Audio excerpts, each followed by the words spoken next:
Good afternoon. My name is Srđan Podanović. I'm from the Institute for Philosophy and Social Theory, and today I will be the moderator of the session 2B. I'm really glad to be here. I heard that the previous panels were quite thought-provoking, and I hope that this one will be the same. Okay, so the title of the panel is Diverse Settings, Diverse Learning. And I won't take much of your time. I will give the floor to Tamara Kamatović, Caitlin Lucas, and Michael Kozakovsky with their paper titled Democratic Classrooms, Challenges and Affordances Within Online Learning Ecosystems. So please. Thank you for that introduction, and thank you also to the organizers of this conference for inviting us. It's been very stimulating listening to all of these colleagues from very different disciplines talk about the issue of education in a context that I've actually never heard of education discussed before. So it's been very thought-provoking and stimulating, and it may even mean that while we're presenting, I'm trying to pick up on some thoughts that I've heard previously. If that works, I might just have to stick to my script. My name is Tamara Kamatović. This is my colleague Caitlin Lucas. Where did you talk about yourself, actually? Can you introduce yourself? Sure, quickly. So my role at Central European University is as an academic technologist. So my background is in educational technology and inclusivity in education and accessibility. Yes, and this is Michael Kozakovsky at the bottom of the table. We were talking about binaries earlier, and this room is like split into many different parts. So I feel like I'm talking to many different audiences. And Michael Kozakovsky is our director at the center. The Yehuda Elkanah Center for Teaching, Learning, and Higher Education Research at the CEU. I forgot to say what I am. I'm a postdoctoral research fellow, working primarily on the issue of democracy right now in education. This came about because I taught a course, and we're going to talk about it in this presentation in the spring for OSUN, the Open Societies University Network. I taught a course online, and the course was about how to be more democratic in your classroom teaching practices, but it was also about theory of democracy, and I've already outed myself as a humanist. I come to this question of education and democracy with deep feelings about humans and human potential for change and the human potential to change society. And so before we start with the presentation, I wanted to say something about what democratic classrooms are. Michael and I, Michael is the one who really laid the groundwork for this idea of a class, talked about what a democratic classroom is. We talked about how it is not just a diverse classroom, but it's a classroom that, to argue with John Dewey, as I will in the paper, looks at how we can, as humans, have equal participation and share in equal exchange in order to come to the democratic ideal. So democracy is not just about going and voting once a year and wondering whether your vote was counted or not. It's about deliberative discussion, exchange, and about really equality in some way. So we'll get into that a little bit more, but I just wanted to say that right off the bat because I think this issue of definition is probably important when we talk about something that a lot of people understand intuitively, democracy, but maybe haven't thought about in this context of learning. So you see on this slide, we have a picture of an Egyptian god. The reason for that is because technology and learning have always been intermediated by media, and education and democracy and their interaction with media have been subjects of controversy for as long as there have been theories about education and democracy. Some of you might recognize the association here is with Plato and with the idea of King Thamus famously rejecting Theuth, the Egyptian god of the underworld's gift of writing, because writing would interfere with learning, it would interfere with memory, it would have a poisonous effect on the mind.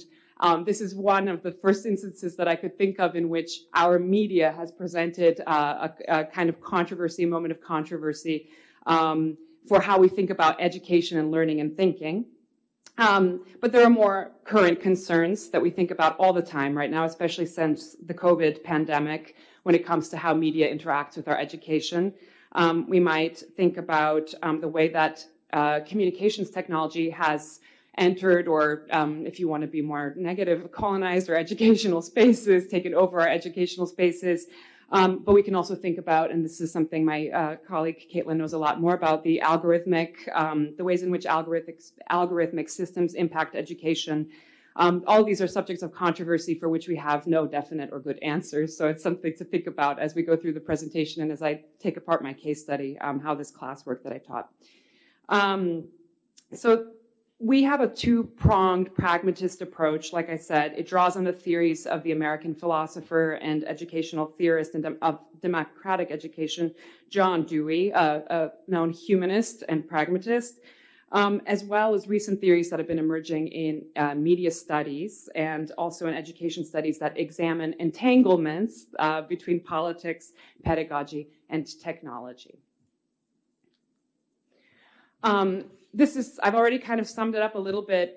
This is a quote. I wanted to make sure that you understand that I'm not fibbing, that John Dewey really did think about democracy and education as two entities that have structural similarities. And democracy for him was a communication event. It was an experience, but it was also a process. And he was very concerned with learning and actually formal education's disciplinary effects, about the systematization of knowledge that is mobilized and used to put people into specialization fields. He talked about that as a form of slavery even, John Dewey, which is quite interesting at this point in time. This is 1916. And he wanted education, along with democracy, to be processes, open, active, mobile. We might think of the tag word that we talk about a lot in educational studies, active learning. In a way, John Dewey is kind of the person who theorizes this, more than 100 years ago. And so I think it's appropriate to cite him as somebody who has very strong conceptual understanding of both of these entities and kind of puts them into conversation with each other because they're connected in that way structurally. So after Tamara taught this class, it was a really great opportunity for both of us to think in terms of praxis. So how Tamara's teaching practice and our practice as a center interacts with the technology and with power relations in the classroom. It was also a really good opportunity for us to look at some of the newly emerging literature that updates a lot of these older media theories. So for example, both this year, Jenny Davis's How Artifacts Afford the Politics and Power of Everyday Things is an update of affordance theory, and Sarah Sharma's Re-Understanding Media is an update of McLuhan's The Medium is the Message.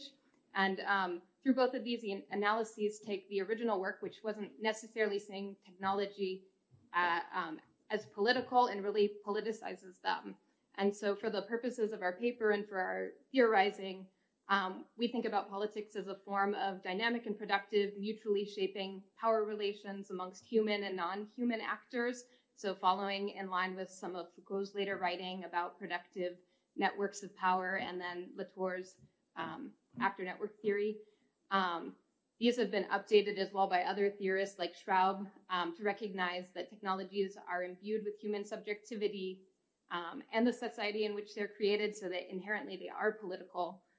And they're also imbued with the biases of their designers and their users. And one thing we talked a lot about when we were thinking of putting technology and democracy into conversation with each other, we noticed that the democratic pedagogy that Dewey advocated for, and he talks about how pedagogy does not necessarily arc towards the democratic ideal. And Bell Hooks describes this as well in Teaching to Transgress, that when left to its own devices, education inherently plays on these systems of domination that silence the voices of individuals from marginalized groups. And she talks about the ways these are intersectional with class, with sex, with gender, and of course with race. In the same way, we noticed that pedagogy doesn't necessarily arc towards the democratic. Technology also arcs towards normality and privilege when left unchecked. And this is something that Davis says in her update of affordance theory. And then Sharma notes how inequitable power dynamics become ubiquitous and are often amplified if we don't specifically look at how technologies are political. And two examples, more recent examples that have been talked about by scholars, Sophia Noble's Algorithms of Oppression talks about how Google's search algorithm causes discrimination against Black women and girls. And then numerous scholars, and this was an article by Cassitz Renard and Robichaud Durand that I found really interesting, talking about how online proctoring software, which has become more and more ubiquitous during the COVID-19 pandemic, discriminates against visible minorities. So this could include students of color, also students with disabilities. And so that we have to think about how these are political and how these tools that we use in our classrooms are amplifying inequitable power dynamics. One recent theory also, Tim Svans published a paper this year that looks at entanglement theory as sort of a pushback against this mantra of pedagogy first. I think when technology was first introduced, digital technologies were introduced, everybody was excited. There was a lot of techno-optimism. But then, of course, a group of educators, a lot of educators pushed against that because they found that the pedagogy is also important. We can't forget about the pedagogy and only focus on the technology. So I think up to the COVID-19 pandemic, a lot of people were pushing this mantra of pedagogy first, but Fons pushes against that and advocates for this entangled pedagogy in which the methods we use in the classroom and the technologies interplay with each other and they can't be separated. So we can't just consider our pedagogy and assume that the technology will automatically follow our values as educators, the values of students and other stakeholders in education, but we really have to consider how they're socially and materially situated in our traditions, our practices, our cultures and policies. So I would highly recommend his paper because we found it really useful for the theorizing we did together. Let me add here that it's been so wonderful to talk to somebody who engages so much with technology, because in a way that this is related to the slide that I'm talking about right now. When I went into teaching the class, I wasn't thinking about technology. I was thinking about other things. I was thinking about philosophy and ideas and about what my students were going to talk about. And that's sort of what this case study is about. So this has been a really exciting experience for me, learning about people like Fons and thinking more through the technology piece. I'm curious what you think as well. This picture, I don't know if any of you have heard, you have definitely heard from Bath of the Summerhill experiment, A.S. Neal, the free schools experiment that were not ubiquitous, but were present in the 20th century, the 1950s and the 1960s, in the post-war era, when there was a lot of hope and a lot of disappointment about how humanity had gone until that point. There was this moment of experimentation. How do we teach children, especially? There's a lot of experimentation on schooling. It kind of loops back into higher education in interesting ways, but I would say the focus was on building new people in a way. So we have pragmatism that came before that. We've already talked a little bit about Dewey, and pragmatism was one essential philosophical tradition from which I was borrowing from the course. But I was looking at free schools. I was looking at the Albany Free School. I was looking at A.S. Neal. I was reading about freedom, everything. They were talking so much about freedom at the time, about the freedom to not come to take an exam. In A.S. Neal's case, he has this whole story about a flower bed that gets trampled on by some of the children in the school, and it's his flower bed, and he's actually planted the plants, and how he deals with the disappointment of having the children destroy his flower bed in a way that doesn't admonish them, that doesn't put them in their place, that doesn't teach them abstract lessons about what it means to be a good person, but just tells them, you hurt me by destroying my flowers. So this idea of like, how much freedom do we give people? It was something that I was captivated by when I was designing this course, and that I wanted my students to also be extremely enthusiastic about. They had some critiques actually at the end of the day, but we won't talk about that today. Another tradition that I was borrowing from was the New Humanist tradition, which you can think of also, again, as a post-war phenomenon, more in the United States, more in California, you know, the far boundaries of the U.S., the experiment of the United States. The idea being that we need to mobilize the social sciences, particularly psychology, to to bring us new insights about human beings, about their creative potential, about how we tap into that. And one of the interlocutors there was Carl Rogers, which you've all heard of him, a psychologist who was very influential in this kind of period of experimenting with education. We looked a little bit at contract learning. My students didn't like that, so we didn't talk about it that much. We talked about Paulo Freire and problem-posing pedagogy, and that's one of the activities that I'm going to discuss in my case study. And I think we all kind of agreed that deliberative democracy was the method that we were going to have for our discourse and our exchange, that we want open debate, but with a little bit of structure from me. So this is the first activity that I designed for my students, and I've blocked out all their names, but you see my name pestering them in the margins of my document here. I'm going to talk about that a little bit. The first activity that I designed for my students was something that I called a classroom charter, okay? My students were not, I should say this right now, native English speakers. I think there were none in my class. No, there weren't any. It was just me.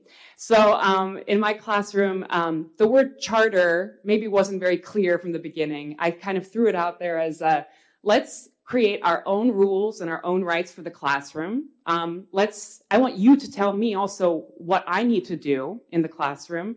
And I gave them an example because I thought maybe this word charter, it's a little bit weird. Magna Carta, charter in English means to be able to grant use rights for things. It has a property association that I hadn't even reflected on when I explored the activity with my students, that in my post-reflection I became critical of.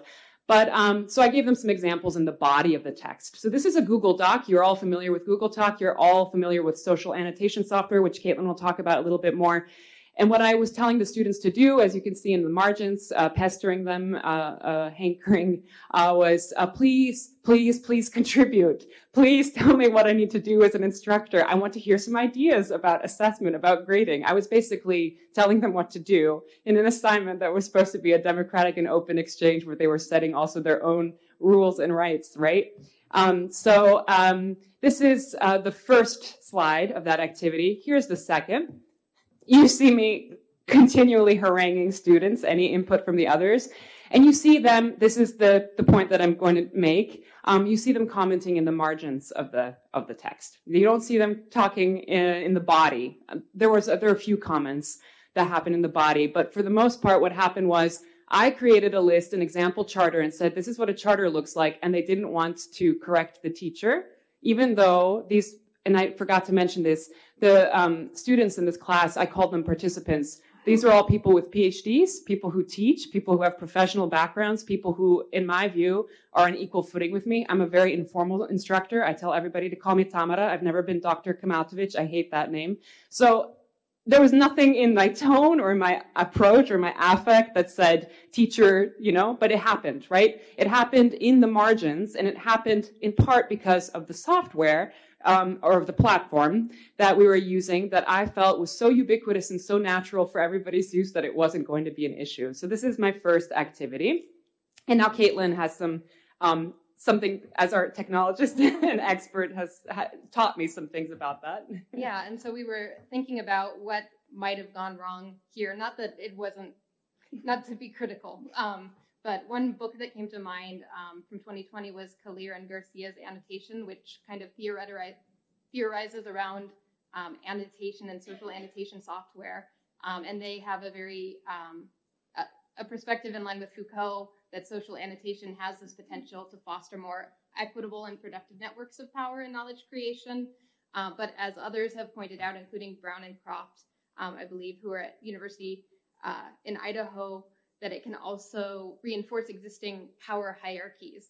And so as Tamara and I were thinking about how we could do this differently the next time it's taught, we were thinking about how the Google Docs has a very distinct body and margin, and students had the choice between commenting in the body or the margin. And there was this strong dichotomy that sort of emphasized that binary and contributed to this existing power hierarchy of participant and teacher. So we thought about other tools, including like a sticky note board or whiteboard that has a more flexible structure and where knowledge could be moved around, mind mapped and sort of co-created, or something like Hypothesis or Perusal, which just has everyone commenting in the margins.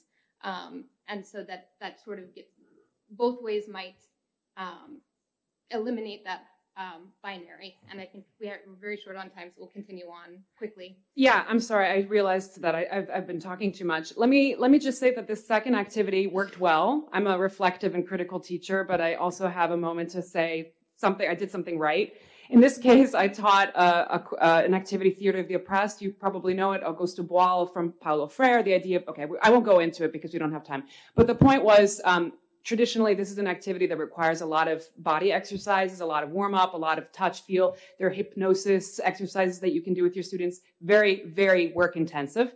And I was thinking, I have to teach this on Zoom. This is really weird. Like, how am I going to teach this group of international students how to do Theater of the Oppressed? I prepared them through a lot of, I showed them examples, Theater of the Oppressed. I sent them activity guides. And in the end, what I told them to do was to turn off their cameras. We all turned off our cameras, including myself, for the activity, because they all wrote scenes that they performed. And I didn't, first of all, want them to feel embarrassed or to feel too embodied in that screen with their faces. And I wanted them to focus on their voice. And I told them that was the idea before we went in.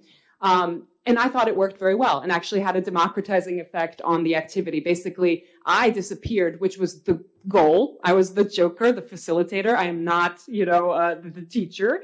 And in this way, I don't even know whether you can call this Theater of the Oppressed online. It's a translated, it's a modified version. It worked because at this point I was thinking about the technology.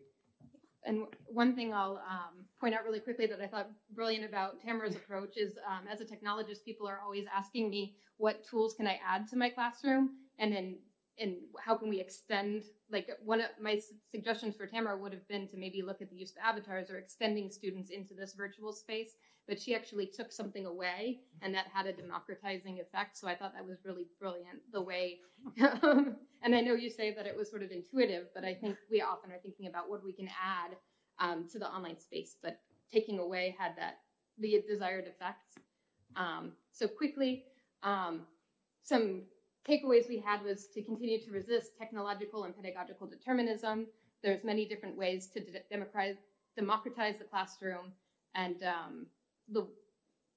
so continue to think about how these technologies afford. I think this is Davis's key thesis in her update of affordance series. We need to think about how technologies afford for who in which context rather than what they afford. So it's not a binary, you can write in it, you can't write in it, you can post on it, you can vote or you can't vote. And so thinking through these nuances of what technologies encourage or discourage rather than what they do or can't do can continue to help us think through how we can use technologies for more democratic classroom outcomes.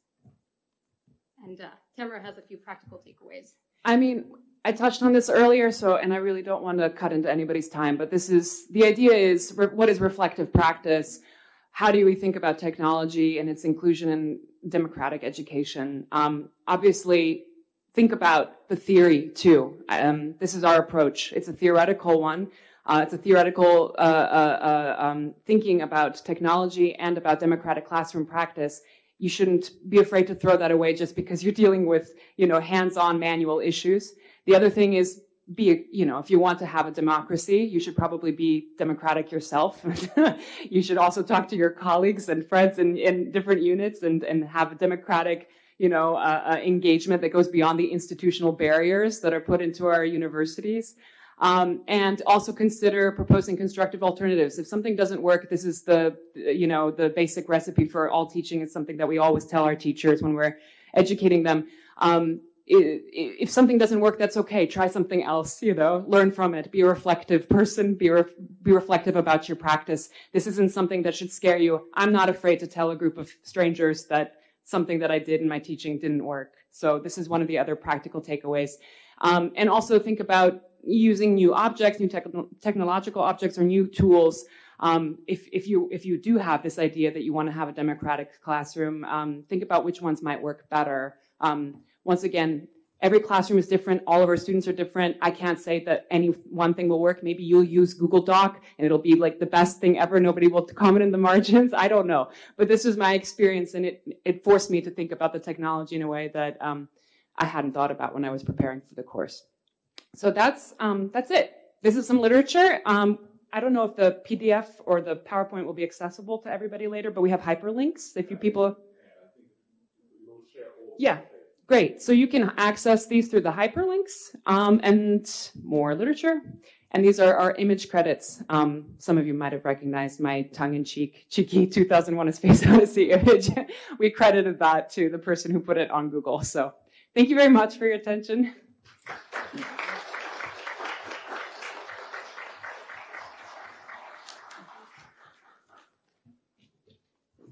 Thank you, Tamara and Caitlin and Michael.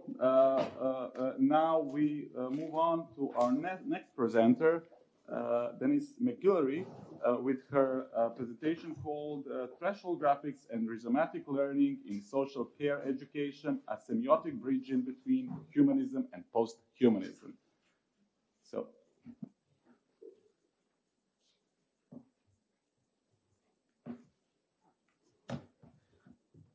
Hi everyone, thank you for the introduction and thank you for having me here today.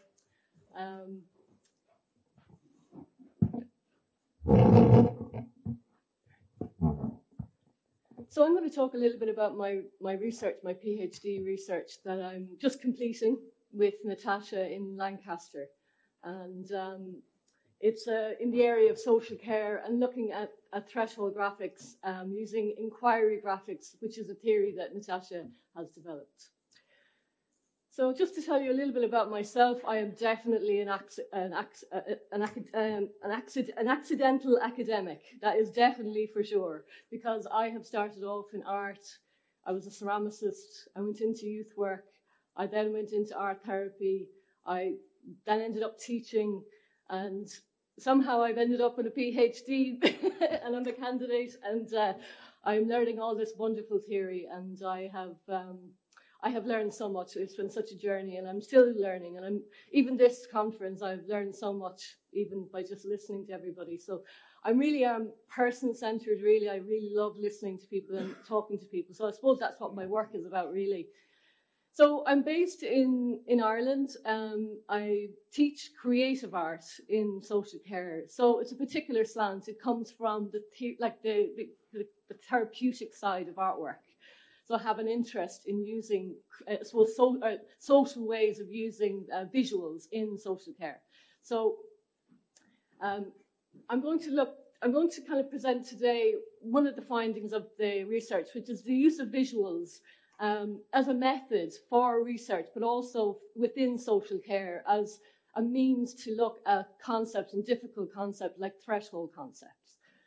So one of the things I suppose that came out of the research, because it was so broad, was that there was this kind of network that was working within under the surface that I suppose became aware of as I was working with students and watching their journey coming in as a first year right through to fourth year, where I noticed they were really transformed, and I really was curious about what was it that was at the core of that, what concepts, what ideas were really transforming the students, and I really got curious as to how it all came together in their minds. So one of the areas that really was helpful was the area of threshold concepts, and that really kind of opened up that idea that there were actually concepts there that once they understood, they could really kind of move over the threshold. And I'll get into the theory if you're not familiar with it in a few minutes as well.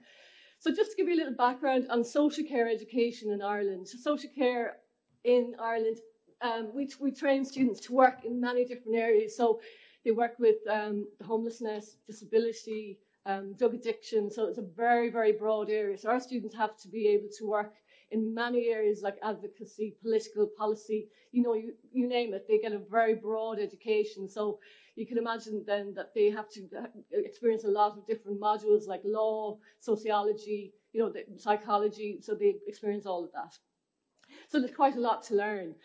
So I developed the research based on looking at students, graduates, and educators. So I wanted to know from them what their difficulties were, what the difficult learning was, what the troublesome learnings were that they had experienced, and then to try and identify the concepts that were behind those. So the troublesome learning, so then I used an inquiry graphics photo elicitation method that was developed by Natasha Lakovic, to kind of really focus in on that. And I'll show you some examples of those as we go through. And the conclusion then really of that will be, how we use that into the future in our teaching. So threshold graphics was the outcome really of, and it was introduced by Natasha as well, as using these kinds of visuals as a teaching mechanism within a classroom.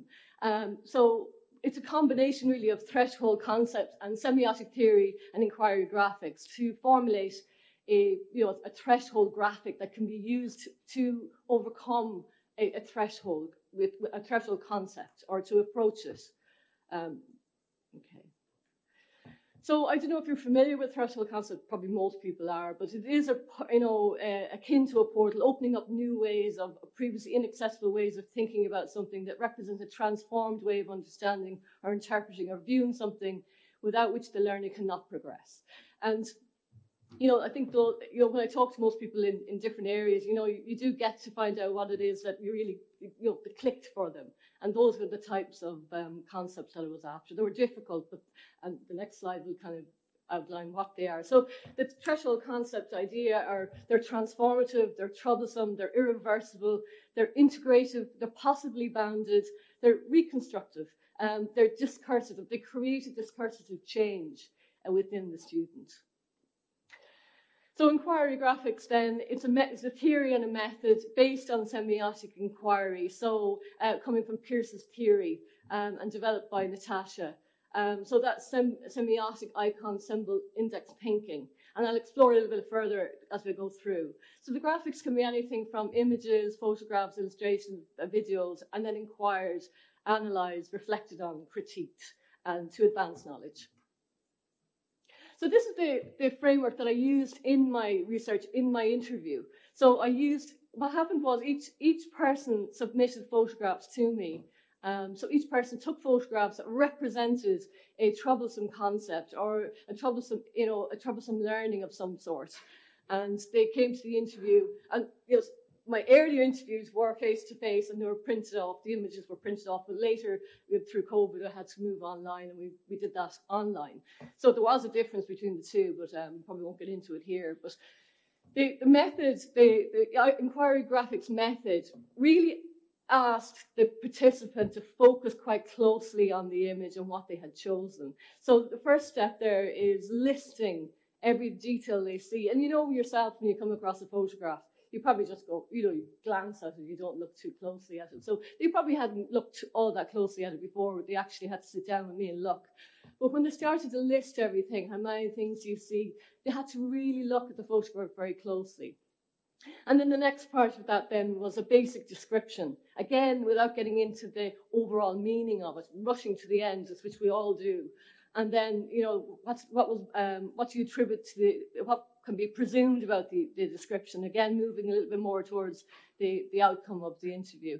And then the meaning that you attribute to different aspects or different elements of the image. So when we're looking at the image, we're looking at it as through a semiotic lens, which is the signs within the image and what they mean to each person. And towards the end there is like, what feelings did you what feelings did you have towards the image, and how does the image relate or represent the troublesomeness that you had experienced? So it was getting all of that kind of rich data. So they were extremely interesting interviews and very profound kind of deep kind of interviews with people that they didn't realise what they had picked, and until they got into it themselves that they realised where things were coming from and what things meant. So there was quite a lot of interviews in that, yeah. So overall, the results resulted in 14 threshold concepts, and then I had integral concepts within that, and I'll explain that as I go through. It'll make more sense as we go through the more slides there. But so it revealed a kind of a semiotic rhizomatic network that was working underneath all of the thing, how the whole thing pulled together. So in other words, the threshold concept was not standalone. It actually linked to many other concepts. Many concepts could be repurposed almost and linked to other ones as well. You'll see that in the next slide. And the principle of TC was the self-other. This was absolutely key to it, because for the students coming into us in first year, they come in with the idea of helping, but they really don't have an idea about what that actually means, and they're not very much focused on the self. So we have a lot of work to do about, first of all, how does the self relate to the other? And when I say other, I mean, other in the broadest sense of the word, including human, everything. How do you relate to things? So that was the major finding of it. So I can move on then. So this was an example of one of the images. I had introduced 4 images, and so I had 4 images, and people brought images to me. So we focused on 4 images, but this is one. And so this resulted in 5 threshold concepts that were very interesting. And these were all across 45 different people. So this all came about through lots of different viewpoints. So we had theorizing society, which incorporated power, feminism, inequality, identity, social justice. And any of these can be moved around, so they're not stable, they're kind of movable. Understanding traumatic events, that is extremely important in social care, because many of our social care students have to go and work with people. Some students have actually experienced traumatic experiences themselves, but they also have to work in an area where they're working with marginalized groups. They're working with people who've experienced a lot of trauma. So theorizing people within the family, how does that work? Gender, identity, social theories, all of those. And then implementing interventions. How can you be effective in the work that you do? And that can be, the possibility of what does supervision mean, in the area of social care, and system theory, empathy, and so on. Okay, so this is one of the images that was submitted. This was a graduate with a good few years' experience and working as a therapist and surviving abuse and working with people. And she said the trees are all cut down, taking all the beauty down, and over time they were able to see the light, to see the surviving bits, the reminder that even in the dark times there is a reminder that even in the dark times there is light there.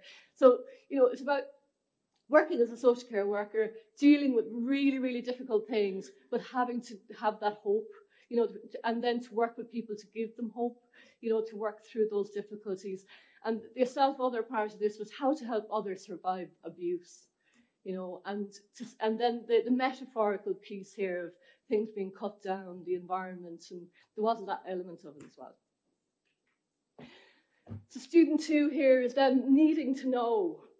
So again on the issue of abuse, needing to know was a profoundly difficult and unpleasant experience about abuse. So having to know the very details about what people are capable of doing. And for this student, it was like the notes were spilling out. There was chaos. It was a sign of chaos, and she had to hide them because they were just too difficult to have them around. So she was thinking about what people did to children and how. Statistically, she was thinking about her class as well, about, people in her class had experienced this as well, so how profoundly difficult that was to hear that, just being talked about as a theoretical approach. So the self-other part there is people do unimaginable things to other people. And then historical religious abuse. This is very much a theme in Irish social care at the moment, well, for quite a number of years, where we've moved from a religious care system to a professional care system. But with that, there has been quite a lot of, unearthing of abuse that has happened in the system. So that's part of what this student wants to talk about. But it wasn't from that angle that she talked about. She wanted to talk about the difficulty she had with her religion. Her belief system was being challenged by what her religion did to others. So she was in a real difficult trying to work out how do I align myself when this is the religion that did this to people. So that was the challenge that she had. So the self was seeing what could be done to others as well. So exploring and embracing the notion of self and otherness becomes absolutely necessary in social care. It has to be there, because as I said, students come in and they don't look at the self. They just think, oh, I want to help the person out there. It's nice to be doing work out there. But in actual fact, it's so important to actually focus on the self. So, and then, the threshold graphics, those images, focus on the other than human. And you saw that there. It was actually the objects of things that become, things that can be explored as a metaphor, as a way of expressing.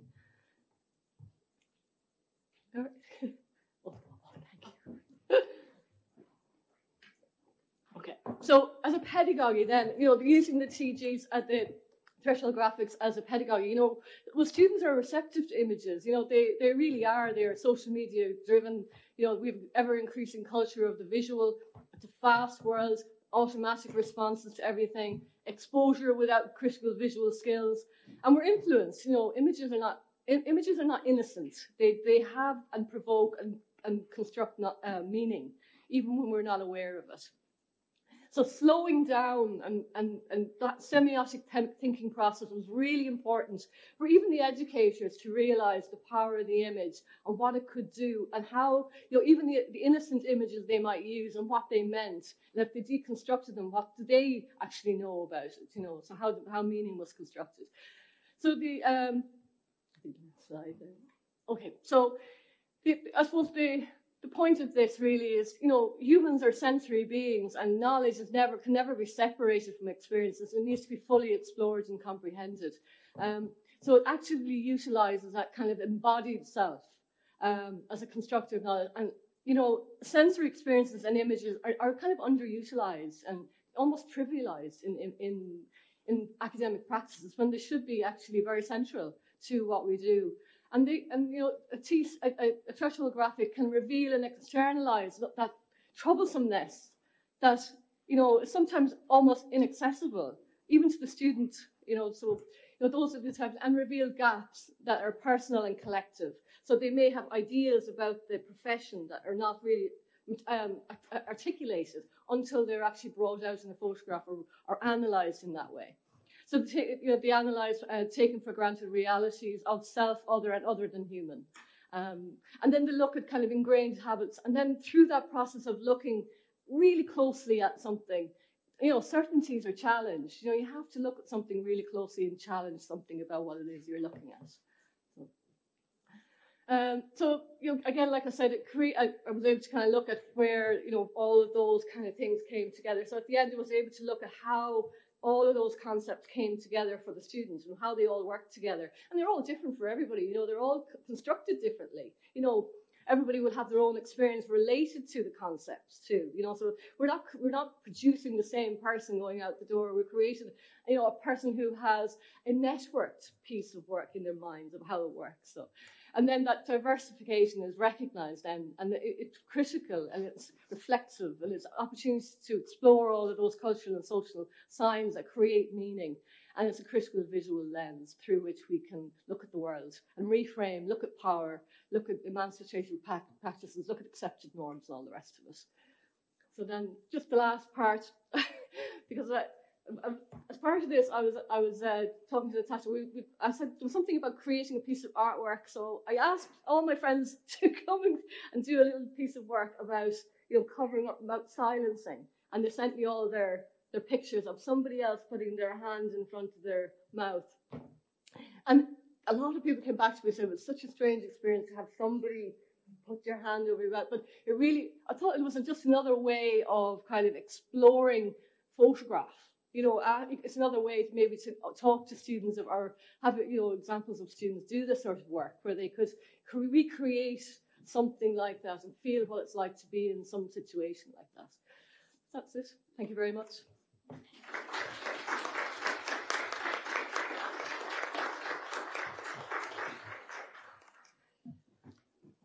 Thank you, Dennis. The third presenter today is Nadia Chekol and colleagues, and the title of the paper is Volunteering has brought everything closer to us. Everything has become more natural and normal. Volunteer programs in formal education and future post-humanist elements. Hello, everyone. My name is Nadia Chekol, and my topic today moderator already said it. So I am a PhD student in the ending, I hope. I will finish soon. Bojana Čulo-Milić and Marija Bradić-Vuković are my mentors.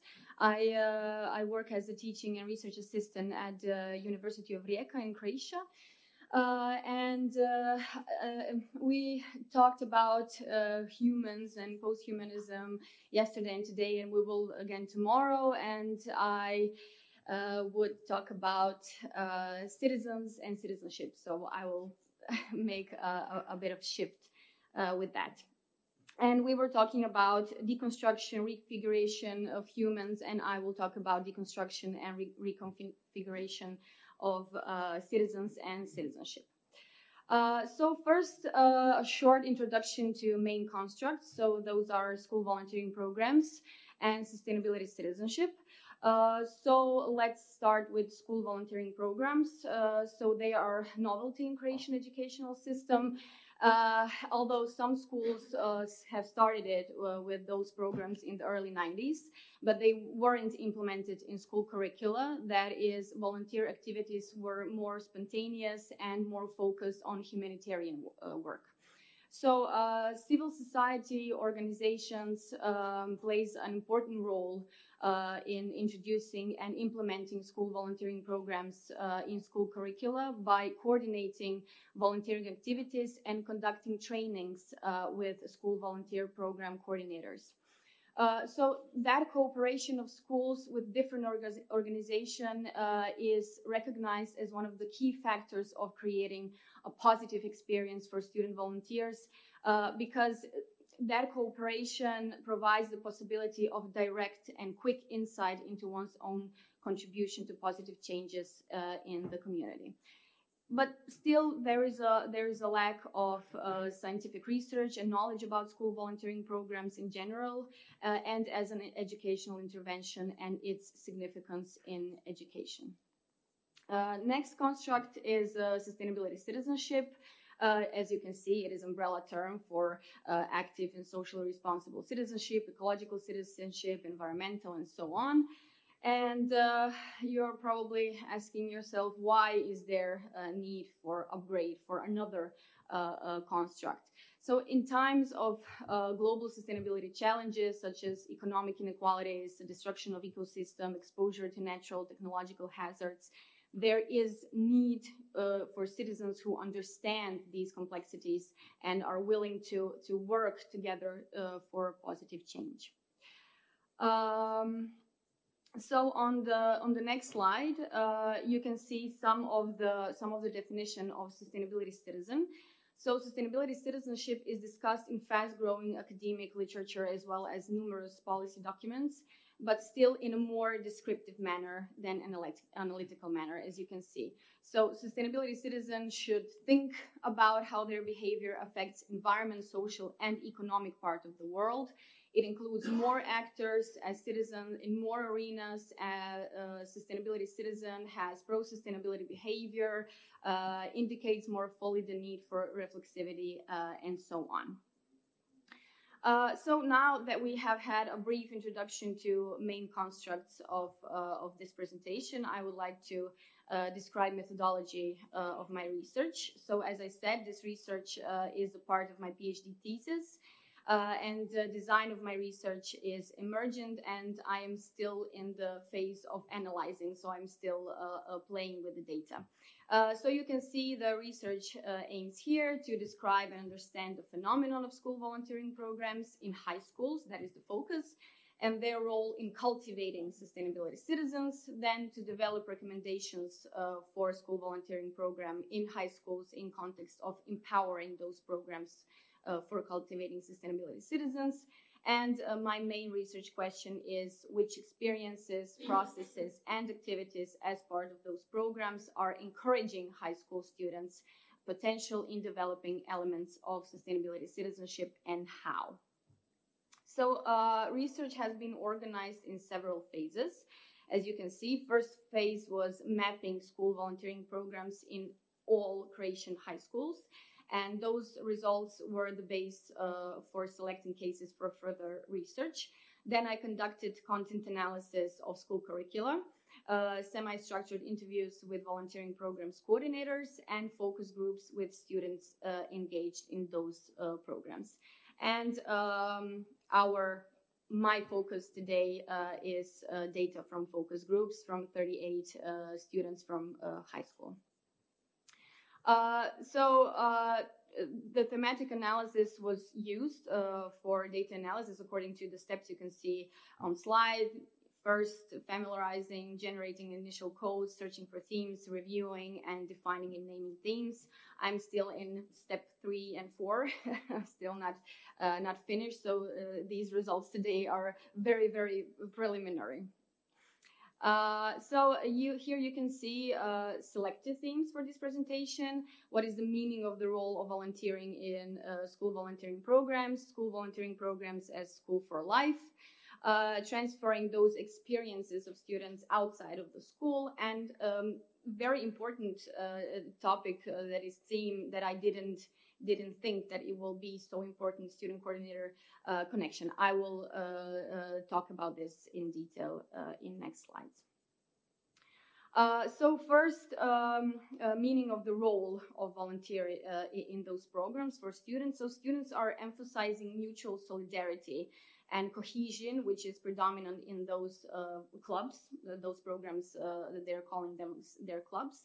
They have the opportunity to socialize with students from other classes, which they don't have usually, and they have opportunity to collaborate with other schools, from students from other schools. Another very significant result is the description of the volunteer club as a place with a pleasant and relaxed atmosphere where students can learn from each other, support each other, and even make friends. So the sense of community is also very evident in this context. Students make connections and network with the community, and they feel part of it. They meet new people outside of school, connect with institutions, organizations, learn about their activities, and hence broaden their horizons. They also recognize that they have become more responsible and considerate members of community. They pay attention to the world around them. As you can see, I am more aware of the situations that happen around me. I understand that the whole world is not only my life, but there are many different things that happen around me. There are many more problems that we need to pay attention to and help to. As author Đurić is stating that post-anthropomorphic view of posthumanism is an effort to discover the meaning of new self-other relations that a colleague before was talking about, no matter how alien that must be for humans. So students are describing themselves as proactive. They recognize their strengths and values. They understand that they have power to make some changes into their local community and wider environment. And in addition, they say that they are transformed from passive observer to active and valuable citizens. They understand that power that they have. As they say, we can contribute to something. It's not a matter of just standing there and watching and say, oh yeah, that is a problem, but we can do something. Okay. In the second theme, volunteering programs as School for Life, the focus is on acquisition of new skills and practical knowledge that they don't acquire in classroom. And in this theme, the special focus is on importance of experiential learning, and students are aware that experiential learning is working from them, and they learn from every situation, no matter how insignificant it may seem. It is also important for students. They were emphasizing that they, inside that clubs, they discover their talents, their personal obstacles, their fears, and they have the opportunity to experience, to do something new that they don't usually have a possibility. They also recognize those programs, those clubs, as safe environments and feel free from judgment. There are no strict constraints as they can have in classrooms. They also learn that they have personal responsibility and they become grown up suddenly. As you can see, we have the opportunity to be creative, to do things that we might not be able to do on our own. This is where our creativity develops. We are not restricted. In our club, nobody restricts us. So in those programs, students begin to behave more sustainably in public and in private. So they're widening their arenas. They think about how their behavior affects the environment and others around them. So the next theme is transferring those experiences.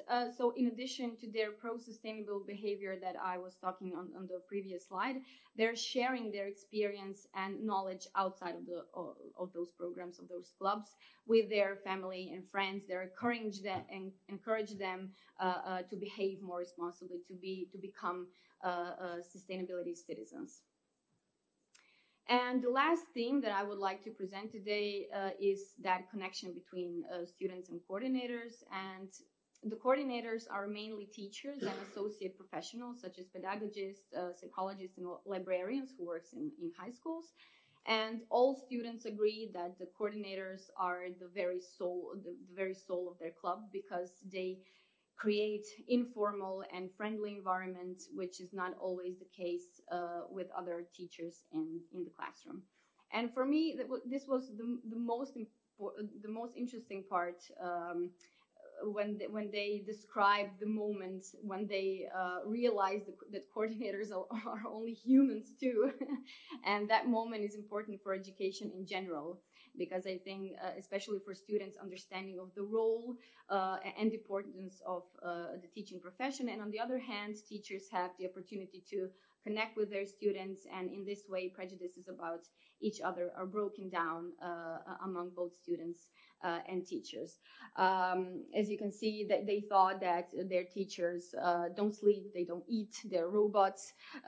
You have an image of a professor who is strict, who evaluates, and through the club we make a connection, and then in the classroom it's much easier. We don't have that fear, we don't have the tension of he is a teacher, she is going to fail us, but we understand that she's just a human whose job is to evaluate me.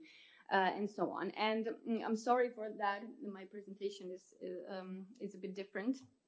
But the second most interesting part was in one school, students were so in awe with their coordinator that they consider her overhuman.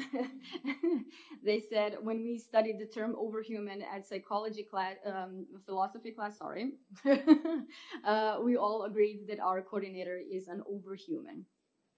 So in conclusion, I would like to go back at the beginning, and I would like to repeat the statement from the beginning. There is a need for citizens who understand the global sustainability challenges, who are willing to work for positive change, and there is a need for change in education.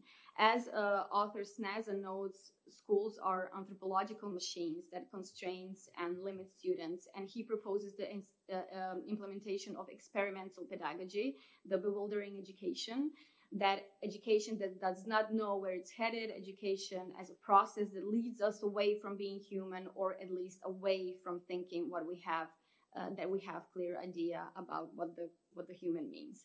So I can't claim that school volunteering programs are experimental pedagogy, but I think, and my results are suggesting that those programs are on the right path for implementing elements of sustainability citizenship, especially because of that crossing school boundaries and going into the community, shifting that arena of acting, connecting with local community and wider environment. So activities in those programs allow students to experiment, to test their limits, to feel, to experience life outside the school walls, to connect with each other, the local community, and the most important, I think, they feel free to make mistakes and nobody will judge them. And I think that this is what makes education a normal and natural process. So thank you for your attention.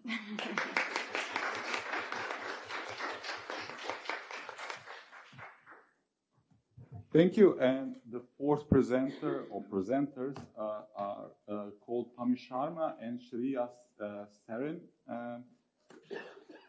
You have the presentation?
Okay, so the title of the presentation is Revisiting the Community of Inquiry through Posthumanist Lens, a case study of higher education institutions in Jammu and Kashmir. Yeah. Hello. Good afternoon, everyone.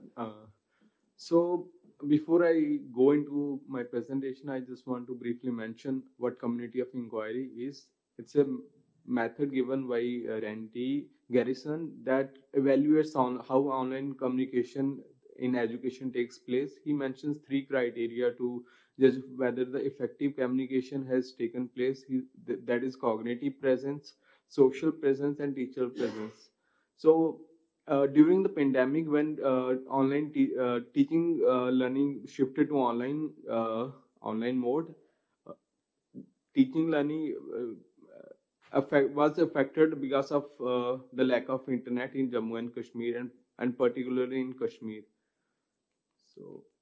So when pandemic took place, the education was on ventilators and students and teachers were pushed towards an unknown territory. And because of that, it was teachers were not trained, at least in developing nations. The case was not so, because online teaching was not a usual scenario. So issue turned severe for teachers and students in developing nations where they didn't have access to technologies, teaching, learning tools, which was the case for developed nations. At least some courses were taking place through online mode. So, and because of geopolitical location of Jammu and Kashmir, that is a state in India. So it is because of it is a conflict zone where there is a clash between citizens and the government and army forces. So it became quite difficult to continue online education in Jammu and Kashmir. And pandemic manifested the divide in technological infrastructure around the world. We can't just, when we shift to online education, we can't presuppose that everyone has access to internet, everyone has the tools required for online education. So Kashmir has particular factors which are only relevant, only specific to Jammu and Kashmir. So political scenario in Jammu saw implementation of stringent internet shutdowns because there is Jammu and Kashmir had been converted into union territory because of geopolitical reasons. And just to avoid citizen protests, they had to cut down the internet. And online education was affected because of these internet shutdowns.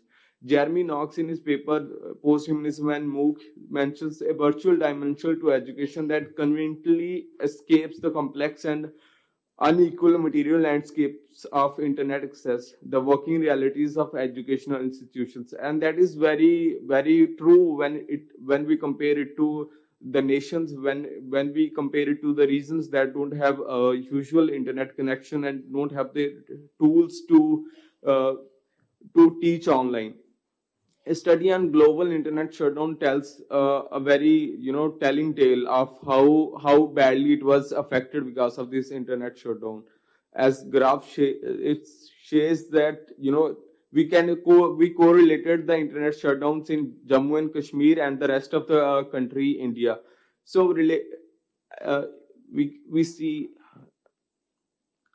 So out of 155 global shutdowns, 96 happened in India and 86 happened in J&K.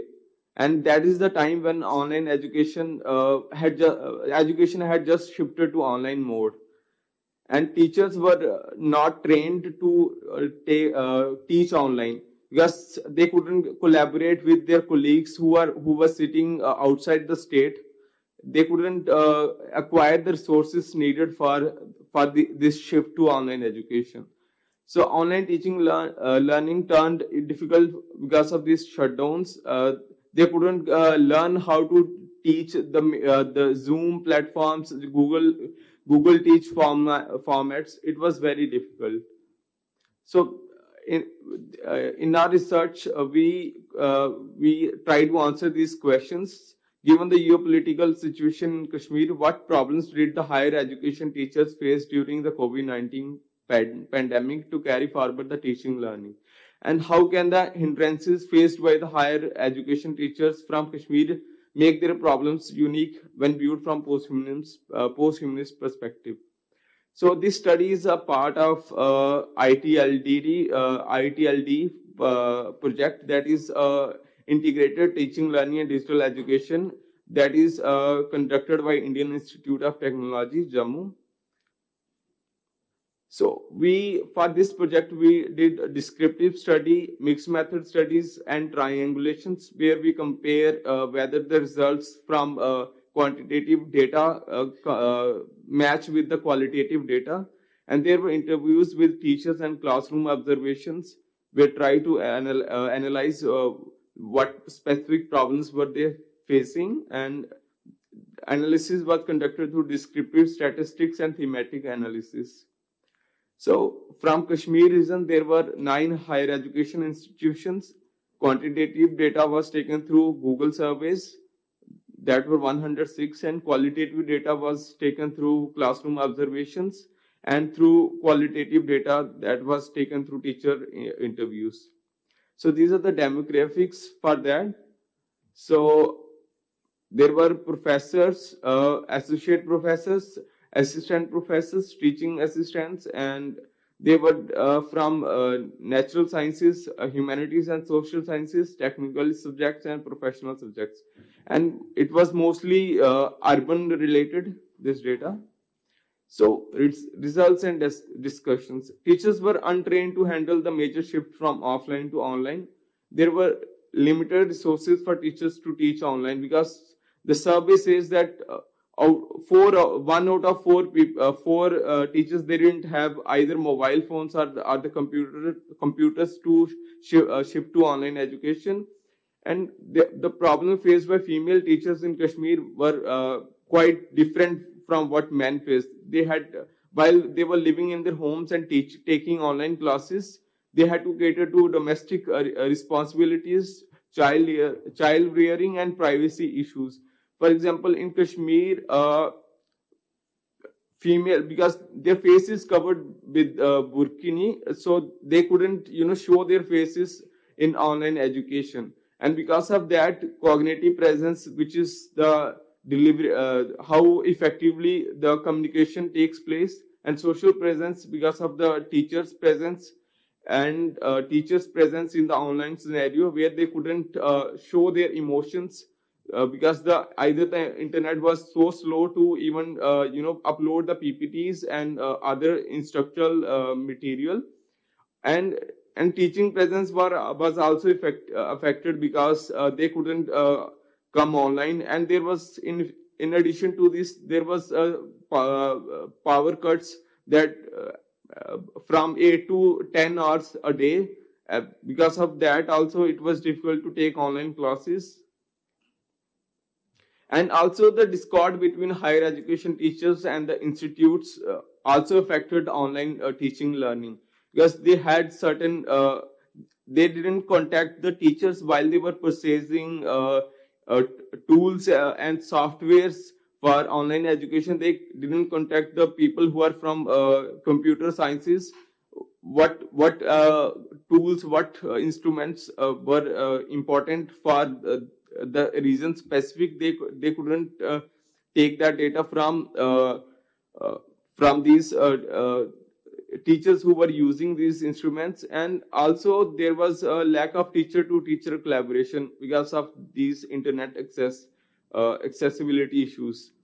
And they couldn't also collaborate with teachers and teachers from rest of the India, the rest of the world, because as I mentioned, the internet was a very rare commodity for them.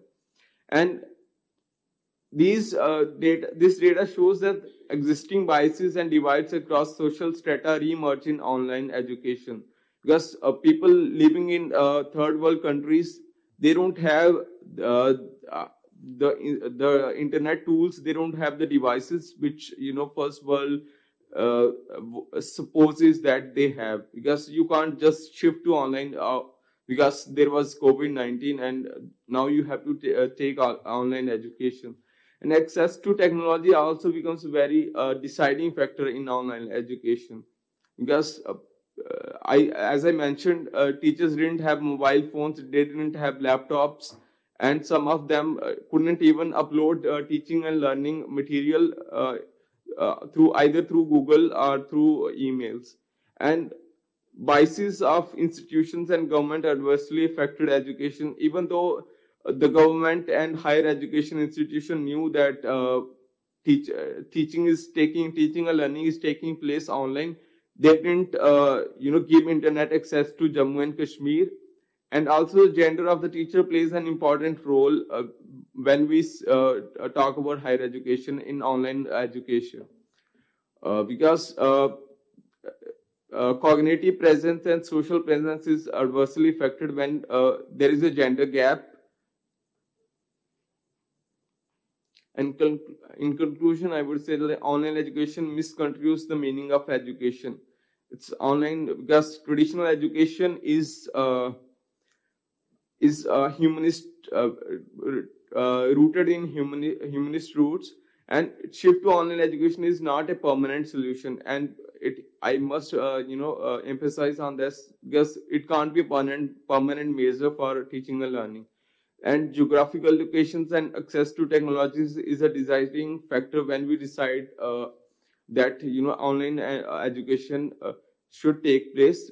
We should take into account geographical locations where the teachers and students are residing in. And post-humanist education is about radical rethinking of the subject that is deeply rooted in the geographical location, the society, and the non-humanist actors that are present there. Thank you.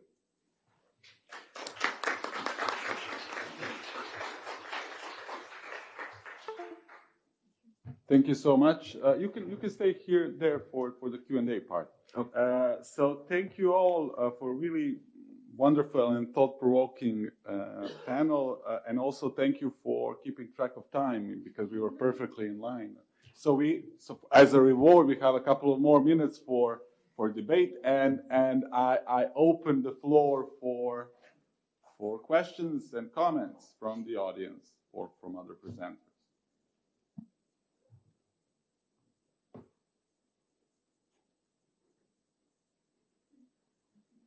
Okay, I have a question then.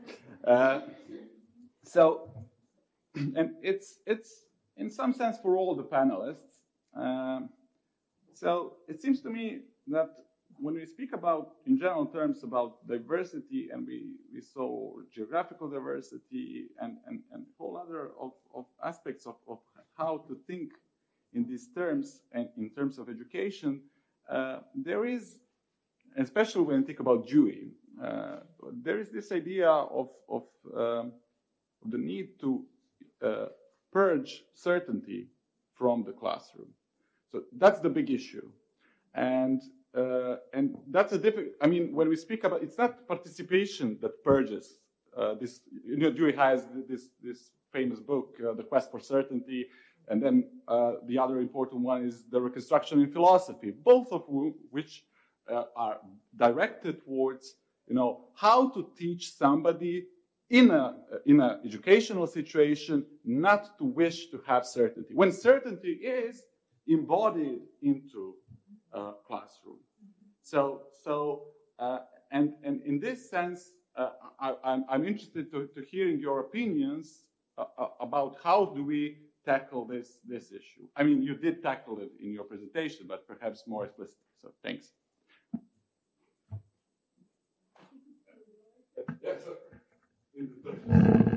Everybody's looking at me because I've been talking so much. I think, and because of the Dewey. That's an interesting question. I've addressed it, right? I said every classroom, and it's something that when I mentor students on teaching, I tell them every classroom is different. I mean, sometimes you go in with an activity that you think is going to work brilliantly, and it falls flat on its face. And that's something that you have to be, you know, as a teacher, I mean, not just aware of, but that you have to incorporate into the planning and design of your learning, I think.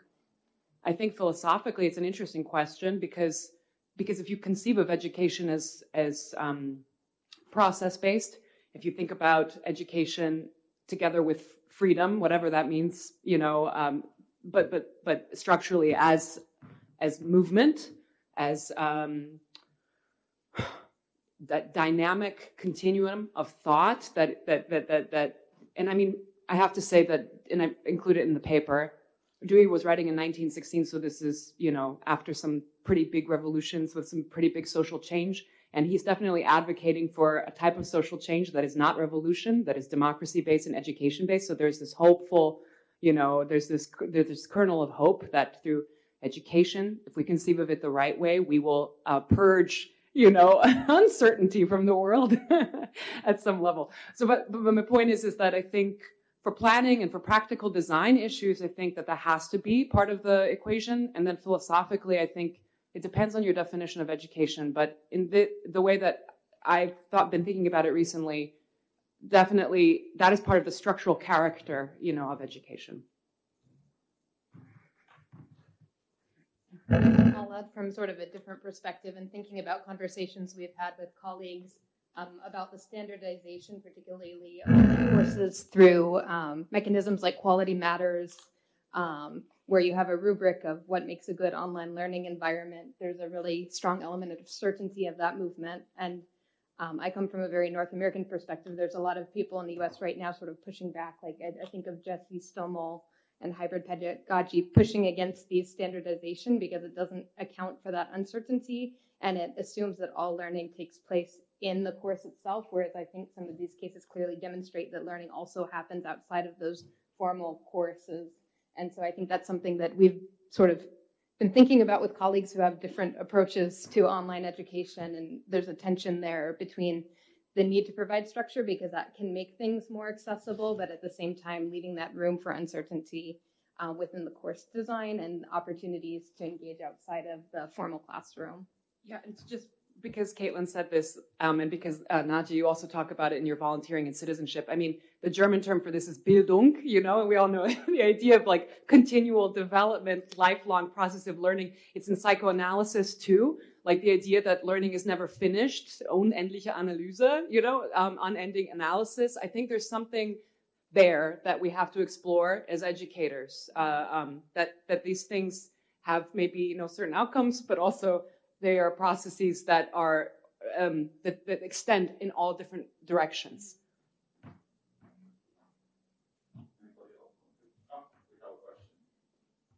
Okay, my question is for all the presenters. Whoever wants to answer, please. So I can see that you all are dealing with different issues. So democracy, coordinating, volunteering, severe problems of connectivity in Jammu and Kashmir, and some, some making some experience that would have like life-changing, like side-changing things. My question is, can you imagine a scenario where there would be some kind of human-machine system that would optimize the way to solve your problem? That would be great. I don't know. Do you have one? So like all the human, you know, or some you know, democratic ideals, something, yeah, but in a, you know, in a technological way. So somebody who would, you know, find the optimal way to deal with the connectivity disruptions and maybe resource distribution in Jammu and Kashmir. Somebody who would choose the perfect graphics for, you know, particular here. So I mean the technological system. I said that'd be great. I don't think that would be great, actually. I think the issues with access in Kashmir and Jammu, that's not about better technology. That's about sharing resources, about inequality, about historically, right? So no, I don't think technology will solve that for us. I think humans can solve that for us in the sense that we share, or that we, you know, take away from elites things that they have robbed from us. I think that technology is always imported to a geographical location. You can't suppose that the technology you are importing is going to solve your problems, because it is particular to the space it was invented in, and you might have to take into considerations what are the local issues that technology is going to solve. I think technology in broad way can't do that, I guess.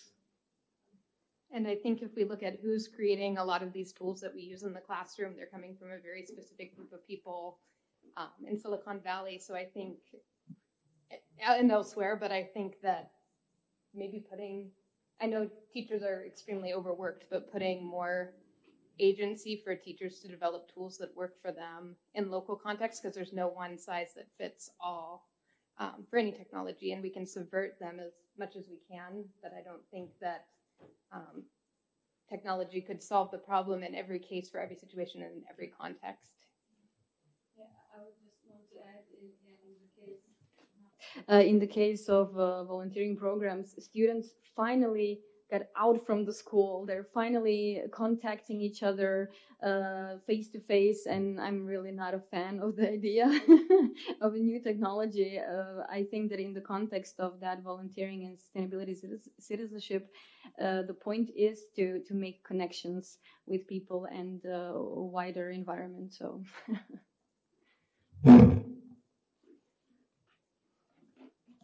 Any other questions or comments? Yeah, we have one more there. Yeah, perhaps you can go. I actually have two small questions to the fourth speaker, because the situation with the pandemic was really test for technology and for education. First question is whether the authorities, educational authorities, actually loosen or tighten the standards for education during the pandemic, because, well, in our case, it was kind of a mess, a lot of different bureaucracy and bureaucratic instructions, guidelines, and so on, and some of them were absolutely useless. And the second part is, what do you think, without technology, without distance education, would it be better to overcome, to cope with this situation, or even at minimal level, help a little bit? Actually, coming to your first question, the institutions, the government agencies, they didn't make it easier for teachers who were teaching online.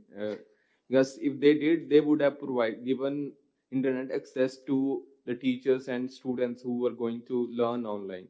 Because their major issue was like citizens not protesting against the political move that was taken by the government. And even the institutions where they were teaching, they didn't take into account that teachers might need the instruments, they might need the internet access they didn't have either broadband or internet connections, mobile internet connections. So how they could, and the directions from the education ministry were clear that education has to take place. So yeah, they didn't cut them any slack for that. Yeah. And what was your second question? The second question was, what do you think? Would it be better to have no technology in this sport? I understand that distance education is not a perfect solution, but did it help somehow? Yes, sure. Yeah, short answer is yes, it helped, because otherwise 2 years of students would have been wasted without any sort of minimal education. At least they got something out of it, not much, but what little they could get, they got out of that. And without technology, that would not have been possible. But again, that is not a permanent measure for that. Thank you. I have a follow-up question for that. After the pandemic, was there any push for broadening the internet access to students by the government or by the students? Were they demanding, like, can't you see that we need this infrastructure right now, in some sense? Yeah, actually, infrastructure was there. Yes, as I mentioned, Jammu and Kashmir was integrated to rest of the country as a union territory, and that means central government has major control on that union territory, which if it were a state, normal state, it would not have that much control on on that particular state. Once you convert into union territory, then central government has a direct control on that. So infrastructure was there, but the thing is, just to avoid protests from citizens, online protests from citizens, they cut down the internet access to those. It is not that it was problem in the rest of the country. It was just that it comes in a conflict zone, so they stopped the internet without caring about the online teaching and learning that was taking place. Thank you. I have a follow-up question too about the community of inquiry framework, because actually Michael, a colleague, and I wrote a paper kind of looking at community of inquiry, because that really informed our approach to providing training for faculty during the pandemic. And we kind of came to the conclusion that it is very North American centric, and that, again, it needs to be adapted to local context. And so I was curious if you felt like the community of inquiry framework provided a valuable theoretical framework for the work you were doing, or if you found it lacking in some way to the specific context of the study. So yeah, it was helpful in a way that it provided actual, first footsteps into, doing these, the survey we are doing. But yeah, there were factors that were not there in the existing this community of inquiry framework, because there were issues which were not included in the existing work on community of inquiry. For example, it talks about the social presence, but social presence it is very generalized in nature what it says. And you have to take into account gender of the teacher and students who are taking learning online. It has to take into place a teacher presence that means different thing in India, especially in Jammu and Kashmir, where you are not supposed to show your face on online education, and that's it. I believe that we had a question there.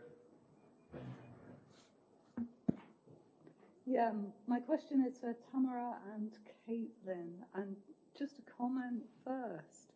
I was really interested in your class charter, and it reminded me of, thank you, work that I've done before on co-creation and how it's fallen flat on its face. And I was just wondering, was that to do with Google Docs, which requires people to be visible and requires them to use text. So that was just a comment.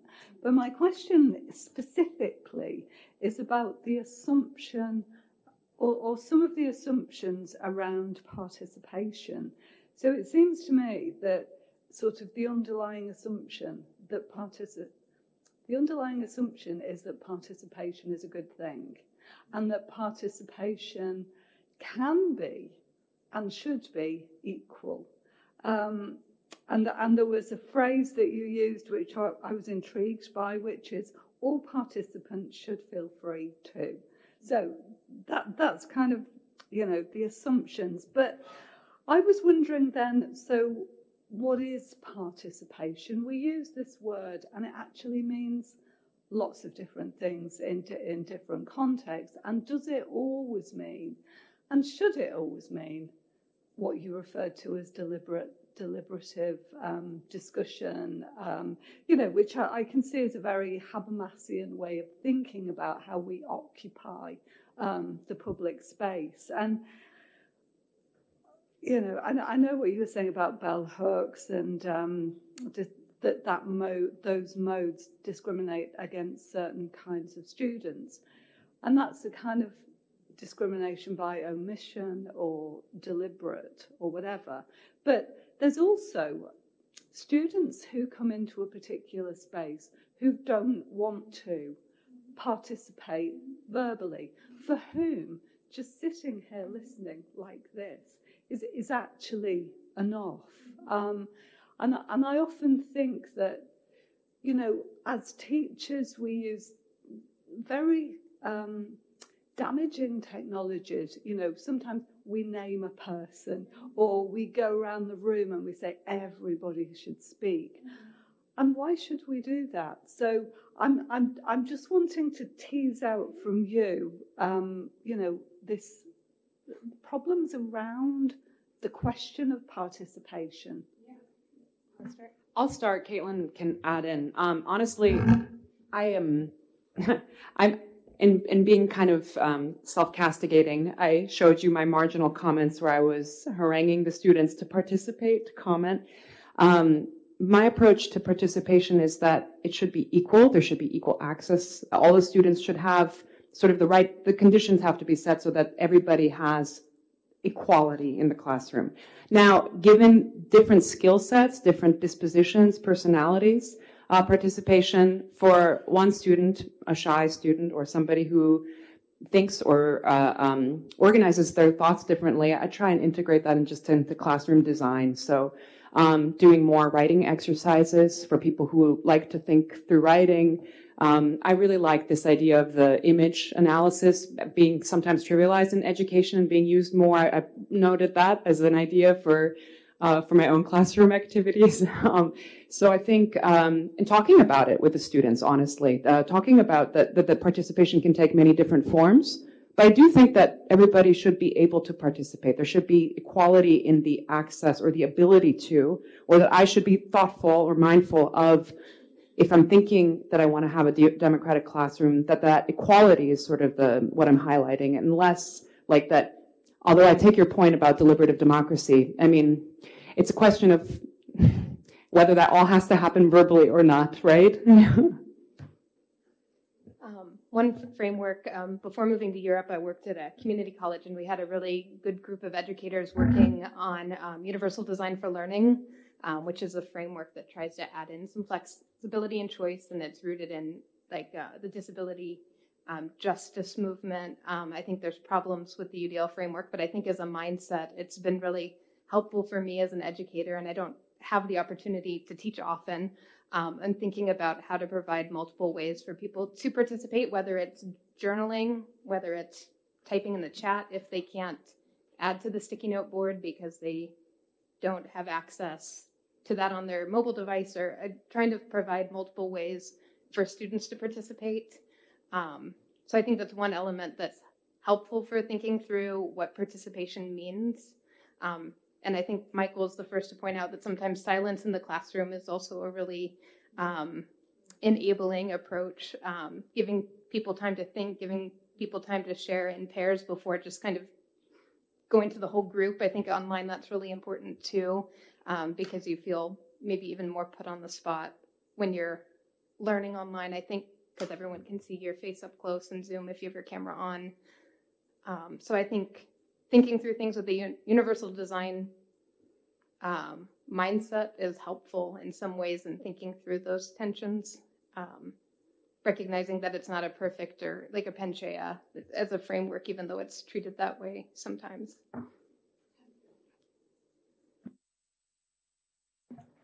We have time for perhaps one more question or comment.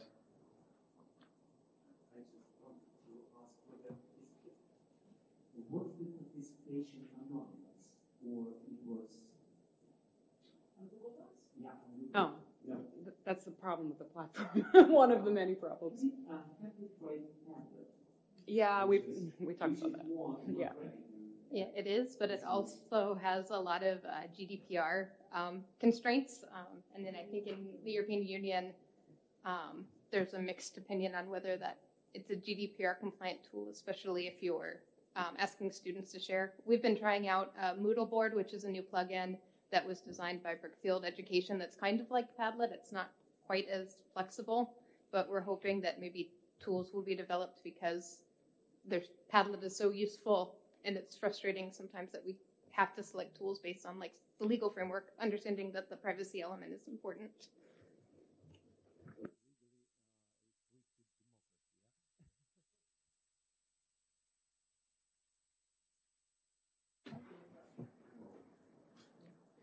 Okay, so if there are, oh, we have one, okay.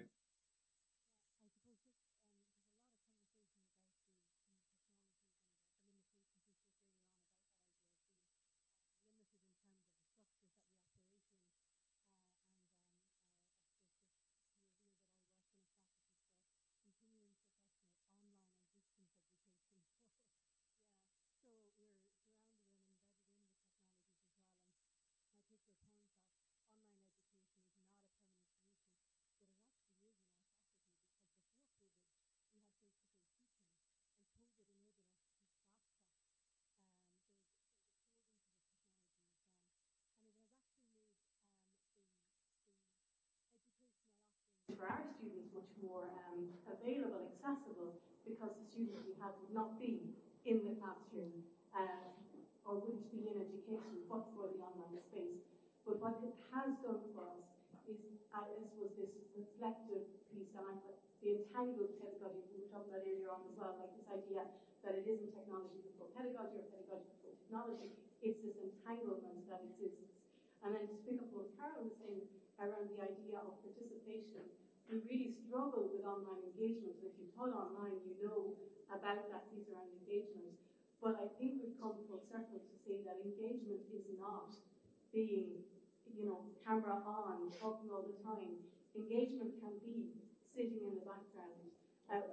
We use Moodle, and we were involved in the development of Moodle board. Yeah, so, but the idea is that we've got the analytics. We can see how often our students log on to Moodle and how often they access the information. And that's a conversation around data analytics and all that is there. But we really have come to the point where engagement does not equal being visibly present or actually actively speaking in the online classroom. And it also isn't that you have to say who you are or what it is, but it can be anonymous. So what I suppose what COVID did for us was it threw a whole lot of questions at us that we now grapple with to try and find a model that is democratic, accessible, and then available to people for whom education would not be available were it not for that online space. So, thank you. If I might just very... Okay. I think all of these questions, both yours and Carol's, also there's an irreducible element. There's a lot of sort of alternative ways of soliciting engagement and participation.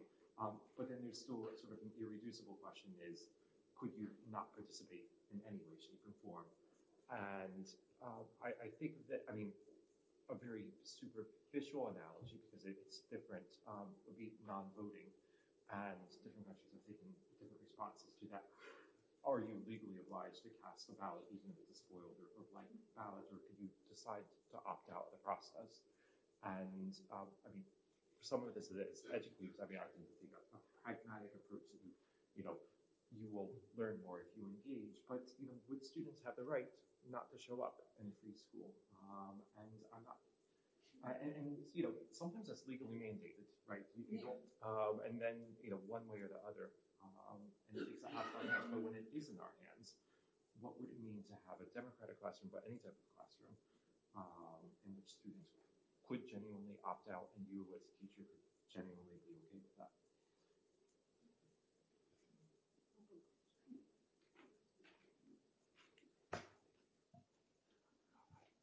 Okay. Once again, thanks for all of the panelists for participating. Thanks for your wonderful questions and comments, and 2 short technical information. So lunch is upstairs, and the next session is session number 3, and it will not be in English. It will be on Serbian, Bosnian, Croatian language. So those of you who do not speak those languages or do not wish to go into this experiment of hearing this language, you are free till 17:30. And otherwise, those of us who do speak the language will be here in 15:30. So yeah, thanks you once again.